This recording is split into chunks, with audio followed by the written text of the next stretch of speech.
আর এবার যাদবপুরের ঘটনায় সরব স্বপ্নদ্বীপের বাবা। তার দাবি, রাজ্যের শিক্ষা জগতের কলঙ্ক যাদবপুর বিশ্ববিদ্যালয়।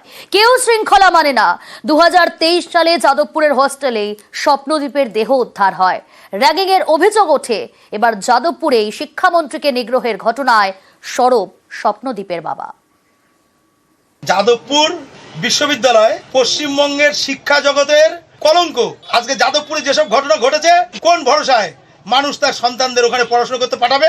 ওটা কি পড়াশোনা করার জায়গা না উচ্ছৃঙ্খলতার জায়গা? আজকে রাজ্যের মন্ত্রীর সঙ্গে ওখানে যে আচরণ হয়েছে, অন্যান্য তাদের সহপাঠীদের সঙ্গে যে আচরণ, মারপিট করা হয়েছে, আজকে প্রত্যেকের জীবন বিপন্ন। আজকে অধ্যাপকদের মারধর করা হয়েছে। আজকে এই উচ্ছৃঙ্খলতার বলি আমার সন্তান। এইসব উচ্ছৃঙ্খল ছেলে পেলে যা করছে, আবার যদি আমার সন্তানের মতো একটা সন্তান মারা যায়, তার দায় কে নেবে? যাদবপুর বিশ্ববিদ্যালয়কে ধিক্কার জানাই। গতকাল যে ঘটনা ঘটেছে যাদবপুর বিশ্ববিদ্যালয়, পথে এবার এসএফআই। যাদবপুরে মিছিল করে প্রতিবাদ। আগামীকাল অর্থাৎ সোমবার ছাত্র ধর্মঘটের ডাক সিপিআইএম এর ছাত্র সংগঠনের। যাদবপুর বিশ্ববিদ্যালয়ের ছাত্রছাত্রীরা তারা ছাত্র ধর্মঘটের ডাক দিয়েছে আগামীকাল সোমবার 3রা মার্চ।